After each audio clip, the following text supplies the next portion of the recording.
Welcome back to Commentea. If you want to help support our channel, please hit the subscribe button, like, comment, and share our video. Don't forget to hit the notification bell to get notified every time we upload. Pew! Pew, pew, pew, pew.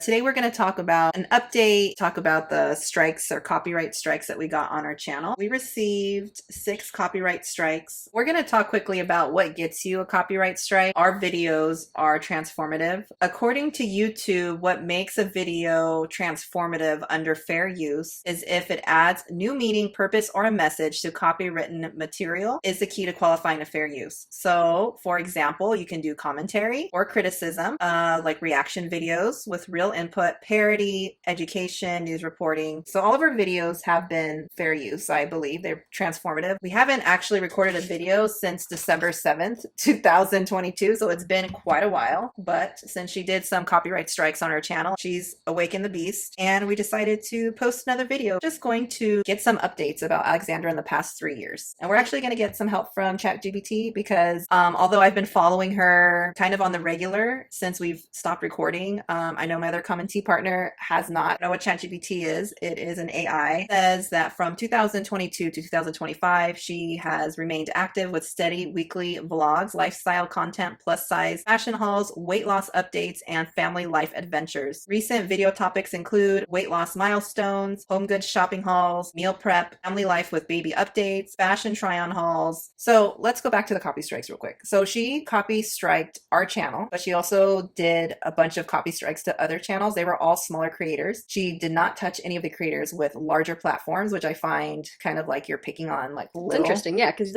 how do little channels defend themselves? Exactly. It's like you have over 500,000 subscribers. Less likely for people to notice if they make a video, Right. for anyone to know that she had been doing this. First of all, we haven't posted a video in 3 years. So for her to copy strike our channel, like, did she really, were those old videos really bothering her that much? Yeah, like you had to have known our channel to come after our channel. Exactly. She says she doesn't watch the reaction channel. I mean, the negative criticism is coming from somewhere. There's reasons why people don't care for her. Tries to act like it's not bothering her, but essentially we know it is. We had been subscribers to her since the really beginning of her channel. Subscribed to her maybe more than a decade ago, I want to say. Yeah. I was trying to think about the purpose of the copyright strikes, like why all of a sudden. I was thinking about her podcast, and one of my first ideas was maybe she's doing these copyright strikes because she's trying to clear up her reputation and try to clear the internet so that her podcast would have like a fresh slate. And maybe she wanted some sort of like sponsorships.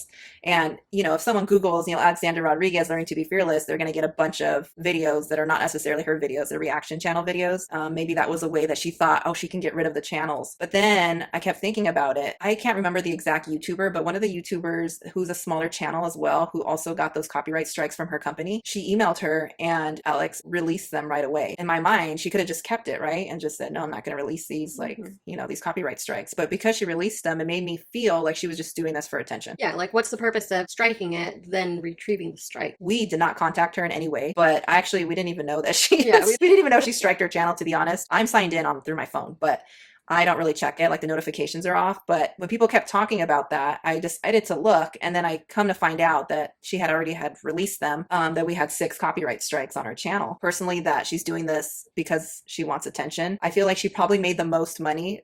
I know this sounds horrible, but through FupaGate, because she got all that negative criticism. But what was happening is where multiple people were making videos about her, drawing attention to her, which made people curious about her, and people were viewing her videos, which made her more money, even though it was kind of like an infamous type of situation. It wasn't getting positive attention, it was negative, but nonetheless, it was traffic in her channel. Exactly. And traffic is traffic. You know, people click on her video, she's going to get a view. She knows that people are going to be upset about this and make videos. And that's, I think, what she wants. So essentially, we're doing what she wants because we were making this video. We're giving her the attention she was looking for. Exactly. But I don't know. We're here.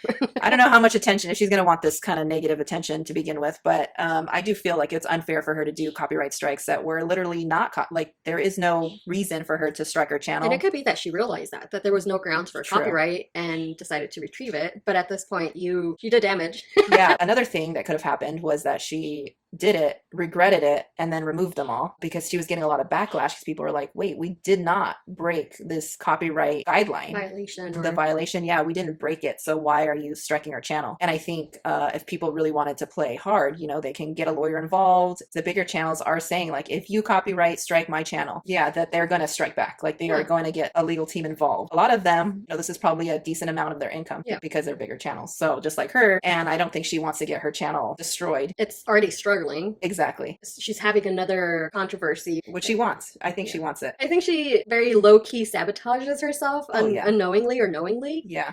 Because you're working on your channel, you're developing the podcast. Now she's on TikTok. She's been on TikTok, but she's getting more attention from a different platform. Then you come and do something that's maybe working already for you, and then you create something like this. Yeah. Now the commentary channels are coming. They're going to expose what you've just did. And you're thinking, like, they're a small channel. It's not going to get out there. But you never know. With the algorithm, you know. Yeah. Like, I don't know how many people are going to watch this video. It could be 2 viewers. I don't really know. But if you're here, we thank you in advance. I mean, her channel has been honestly such a bore that it is hard to keep attention to even watch her channel anymore. She did have a baby. I think she was hoping that she would be like this family channel. But then she decided to blur out her son's face, which is perfectly acceptable. Like, I would hope that she's not, you know, plastering her son's face all over the internet. But, you know, even then she had some issues with the blurring, and she did end up showing him on one of her Instagram posts. She just gives very mixed messages. Like, she really does want to show him off. I think she would. Oh yeah. 100%. I think she 100% she would. But because of all of the negative comments she's been getting, all of the negative attention, she doesn't want to put her child in that situation. Maybe, I don't know. I feel like she could. I don't know. I'm just playing devil's advocate here. I also think, because, you know, we have all the cheesemen here, that maybe her husband Yarman is against him putting his son online, which he already knows, I'm sure, the criticism that she gets. And he's like, no, we're not putting our son through that, which good for him if that's actually what happened. Also, he recently got a full-time job. Did you know that? No. Okay, so he hadn't been working for a while, but now he's working at a school district. Oh, interesting. Yeah, so a school district, I want to say it's a charter school district. I might be wrong, but it's posted online. This is not like doxing them in any way. Like, people have found it just by a Google search. He works at a school district. You know, if you know about anyone that works at a school district, you know, you have to be careful politically what you stand for, what's out there on the internet about you, because it can come back, you know, if parents start complaining, if the board members start complaining, if other people start complaining about something that they don't agree with that's out online about you or your family, it could really affect your work. Public image that needs to be upheld. Exactly. Your reputation does mean a lot when you are working at a school. It's like, it comes with the territory. Probably cognizant about what is online about him. Like, if you've noticed, or I don't know if you've watched any of the videos in the last 3 years since we've done this, but he's not really in the videos anymore. Like, it's rare when he's in the video, like maybe once in a while, but before I feel like he was more present on the channels. But now even when he's present, he's like there for like a minute or two, and that's it. And that's all you see of him. It's mostly her. And, you know, once in a while she would post her son blurred out. Also, she put him in daycare for her videos.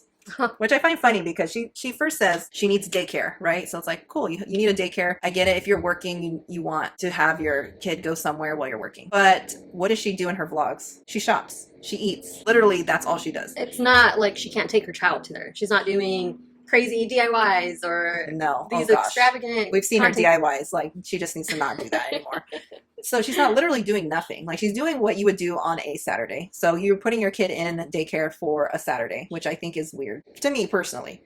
I know there's behind the scenes editing. I understand that part, but at the same time, I don't want to knock her for putting her kid in daycare. It just feels like right when she put her kid in daycare, she suddenly, all these channels were getting strikes. So I think, was that part of her plan? She needed more time to like figure out how to copy strike people and what it meant to copy strike someone, and just like research that and go after channels and maybe have a legal team involved. I don't know.